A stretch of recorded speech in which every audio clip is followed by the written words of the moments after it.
Alright everyone, welcome back. So today we're going to be checking out the special briefing which is going to go live in 55 seconds and see what this is all about.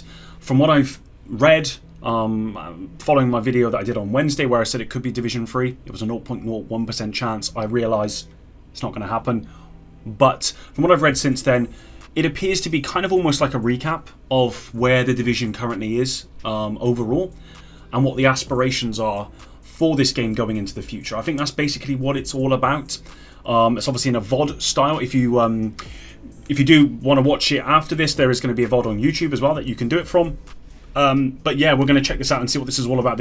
From what Yannick has said, they've not really done this before. Normally it's a live stream, and they are going to be doing a live stream for Season 10 soon. But for right now, we've got this VOD, special briefing. Let's see what this is all about. Let's see what this music's pretty cool as well, listen. Trust me to go on the down low of the music. Anyway, let's get into this, see what it's all about. Hello everyone, and welcome to the first in a regular series of videos recapping what's been going on in and around the Division 2 over the past few weeks. My name is Daria, and this is Agent Briefing. What's the Agent Briefing, you may ask? The intention is to make sure that you are up to date with all the important developments from the Division 2 team, and especially what's going on in the community. By the way, this is a pre-recorded video, so I won't be able to react to your comments live, but there are gonna be a few of us in the chat answering your questions. The background is so cool. Okay, let's go. Roadmap update. We're going to see some delays here, I'm sure. As announced during the special report livestream on May 9th, the Division 2 is scheduled to receive 2 more major updates this year. Both Season 10 and Season 11 will continue to develop the story through introducing new manhunt targets. Cool. We plan to add 3 new countdown difficulty options, which will become available to you with the title update 16 BTS this August. Okay. As you can see, we updated the 2022 roadmap. Season 10, Price of Power, will arrive a little later than planned. Yeah. We are targeting September 13th, following standard maintenance. Get ready for a new action-packed manhunt and a season full of goodies. September 13th. We're also looking at tweaking the countdown experience beyond the difficulty options listed above to make it more rewarding and enjoyable. More information on that to follow very soon. Cool.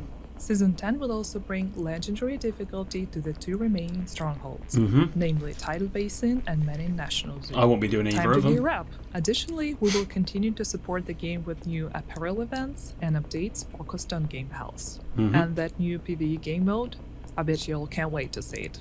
Unfortunately, we'll have to wait a little bit longer for a grand reveal. Yep. But it's always so nice to have things to look forward to. Yeah, I'm looking forward to that, definitely. I want to know what that's all about. Spec Revamp, we all want to know what this is about. Let's see what's going on. You have probably noticed that the Spec Revamp is not included in neither of the remaining Year 4 seasons. Okay. We know that you're all excited for it, but we're still working on the feature and only plan to announce the release date when we're absolutely satisfied with the quality. That's a shame we didn't get more on that. Gutted. Oh, but there is more. I'm beyond excited to remind you all that we are committed to and have started working on the Division Year 5. Cool. Exciting times ahead. Yeah, that's awesome. At least another year beyond this year, which is also very, very good. Very good news. Next up, Known Issues Board. Wow. We set up this board to make bug tracking and reporting easier for you and allow the community to see what the Division 2 team is investigating, fixing, or that's working cool. on right now. Of course, this board does not show all the issues we have in our internal task trackers. With the help of the board, we plan to showcase the most relevant issues and update statuses every week, as well as add or remove issues when applicable. Labels, priority statuses, descriptions, and the title update tags should give you all the information you need to know about the specific issues. We want to commit to being transparent with our players and also save you some time browsing through forums to find out if the issue you want to report has been submitted earlier. You will find the explanation for all listed categories in the Information Center menu. Also, if you do not see the issue you want to report pinned to the board, feel free to report it through Ubisoft Help. You will find the link in the menu. So it talks about people joining the countdown mode. Wait. In the past, Elite Task Force has been a key element in making game-changing updates. Prime examples are the updates 1.4, 1.6, and 1.8 in the original ETF is coming back? which were heavily influenced by previous ETF workshops. We want to continue engaging with the ETF community members on a more regular basis and welcome even more dedicated players. Cool, this is cool. As you know, in the past, participation in the ETF workshops on site was a question of navigating travel logistics, obtaining a visa, and making sure you can take time off work. A new format would help us make communication more streamlined and efficient, allowing greater inclusion and representation. We want the Foxtrot Online Edition to become a safe space for players and developers alike, to carry on conversation about current and upcoming game features. This is cool. What does that mean for the future of ETF? Right now, the plan is to rebuild the existing programs by introducing 2 new task forces dedicated to PvP and Pve elements of the game. Awesome. Do you need travel documents to be able to come to Sweden? Not this time. As mentioned earlier, ETF Foxtrot does not require travel into Sweden, as the whole world is still dealing with the aftermath of the global pandemic. Unless we can ensure a safe and healthy condition for meeting in person, we would need to recommend communication in an online format. Cool. All selected agents will only need to have access to the dedicated Discord channel. I'm interested, how can I join? You can enlist by filling out the application for ETF Foxtrot by scanning the QR code you see on your screen. Additionally, you need to be willing to sign an NDA. Is it possible to enroll in both PvP and Pve tasks? That's why I couldn't be part of this. Yes, you can apply to all listed panels if you're sure you'll have enough time for both. However, the criteria for being accepted into both is stricter and will require the chosen agents to be equally engaging to keep their place in the program. Good. That's good. I want to invite friends. Can I do that? Absolutely, feel free to share the link with other fellow agents. Keep in mind that we will select players based on our needs and criteria, so signing up does not guarantee an invitation. That's really, really good. I'm so happy ETF's come back. We're happy to confirm that very soon you will be able to start testing TU16 changes. Among them are 3 new countdown difficulties. Cool. 3 new countdown get. Normal. Okay. Can be completed solo. Hard. Best for 8 casual players. The current difficulty available at release will now be known as challenging. Okay. And is designed for a group of 8 match-made players. And finally, heroic. Best for 4 to 8 hardcore players. Okay. Additionally, we want you to test other changes we're designed to make Countdown more enjoyable for everyone. For example, to prevent the group leader from griefing their teammates by kicking them out before it's not happened to me, but extraction, that needs to be the fixed. feature will be disabled for Countdown game mode starting from TU16. Also, starting from TU16, cool, that's good. The loot quantity and quality drops from the second phase of Hunters will be increased to motivate players to finish the session. That's good, yeah, some more extra stuff is also good. You can find all these changes on our brand new I like the one where it says about... Go check it out. Where people are joining, killing hunters and then leaving. That's on the list, apparel event. The street activation apparel event contains 6 full cosmetic outfits to be collected. I'm going to do a video on this Encounters, apparel event. Smile, LED, and Lucky. It also has 3 masks and 3 backpacks to collect. Street activation event keys for the apparel caches can be earned from the following sources. Shade leveling, 1 key every 4 shade levels. Direct purchase with premium credits. And if you're a Season 9 pass owner, you'll be granted 3 extra keys. Most excitingly, the event is live now. Time to dress up.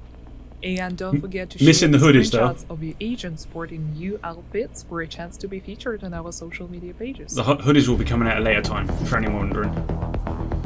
Agent highlights. Hello agents, hunters, and rogues, we see you. I'm Karina, your community manager, and I'm here to show you some agent highlights from the community. Let's get to it. Now, this is a terrifyingly awesome cosplay of a hunter by Agent Scorch. Now, most of us love the challenge of a surprise hunter encounter, myself included, and Agent Scorch did an excellent job on capturing this menacing presence in both the pose as well as the kit. Look at all the watchers! Awesome. That is cool. Or don't, if it makes you uncomfortable. Nah, I love it. If you want to check out the build in progress or read about the character backstory, you should check them out on Twitter. They put a lot of work into this. Now, we recently featured Zero Megana's nostalgic Shade Agent cosplay on Twitter and wanted to highlight it again because after they've been featured, they shared a very detailed cosplay guide on their own Twitter to help others in the Japanese community create their own. You should go and check it out. So we're ending our cosplay segment with this very wholesome picture of Podriban and his wife. The idea was all hers to do the cosplay, and the Division game was actually one of the games that made her fall in love with gaming. All the best in your future gaming adventures, and we look forward Some people to seeing really get more into of it, your don't they? cosplay in the future. It's awesome. And one of the really loved features of the Division is the open world. And with its vast, beautiful sceneries, it has ample opportunities for great photos not the open and world, though. selfies. As an example, this tense moment was captured by Caffeinated and is titled Extraction Point. What always amazes us is the amount of ambivalence and mood that can be captured just at the right moment. We really love seeing your captures on our timeline.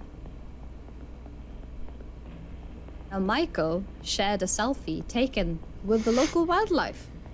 Now, we often see agents posing with the wildlife in the Division, and frankly, we're very astounded at how you get them to cooperate. Yeah, normally they run away.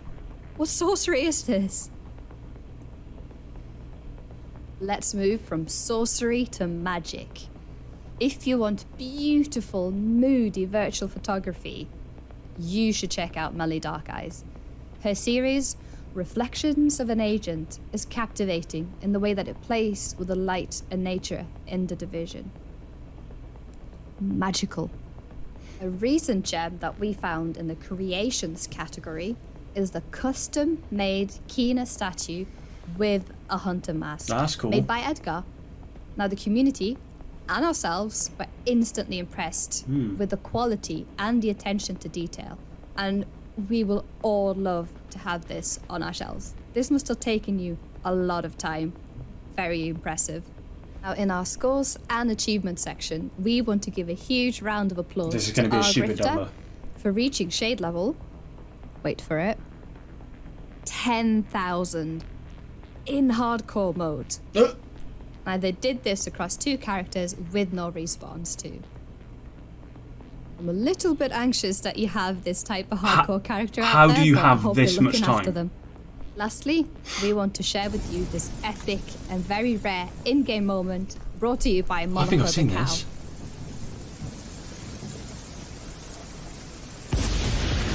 Oh no, I haven't. Wow.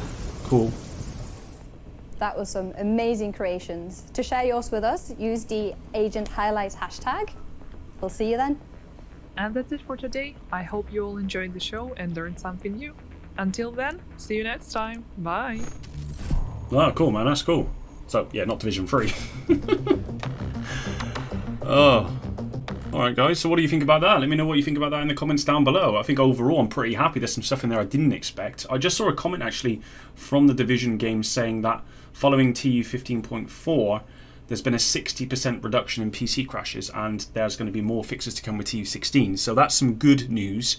Obviously, you want that to be reduced as much as possible, but it's good that it's 60%, could be better, and it's good that they're going to be making more fixes.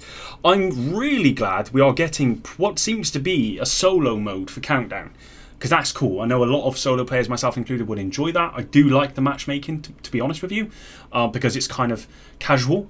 I can't believe they're actually adding more loot to Countdown, and better loot apparently to the final respawns of the hunters, and also I think more keys as well, which is really good. Overall, there's some good stuff in there. I'm a little bit disappointed about the fact that Spec Revamp, we really just don't have any information about it. And I was expecting maybe we'd get some here. When the Spec Revamp come up, I was like, good, we're going to get some stuff, but really there was nothing. So that's a little bit disappointing. But ETF's back, or coming back, and you know what, guys, that is a huge step. Because I know from what Yannick said previously, that's quite a big move forwards. That's quite a big operation, and that must mean that they're really invested in this game. I know that the art team working on this game are now at full capacity. The ETF are coming back. You know, it seems like the game is actually growing. which you know, a year and a half ago, 2 years ago, I never would have expected this at all. And of course, we got the year 5 acknowledgement as well. So overall, I'm really happy with the direction the game is going. I'm happy with the stuff that's coming. I'm looking forward to the new season 10, which apparently is set to go live on September 13th, or that's when it's due to go live. It has been delayed a little bit. I did expect that, to be honest. And the PTS will be going live soon as well. I won't be able to take part in the ETF, as I said, because I can't sign an NDA. I would not be able to make content for you guys if I signed an NDA, and that's the only reason why I wouldn't sign up to it. Otherwise, if I wasn't making content, I would, of course. But yeah, really glad that's coming back, and it's good that we're having 2 new teams. We're having a PvP and almost like a PvE team, and I think a lot of PvP players are going to be really happy about that. I'm happy about that as someone who plays PvE mainly. Let me know what you think. Like I said, until the next one, guys, epic out.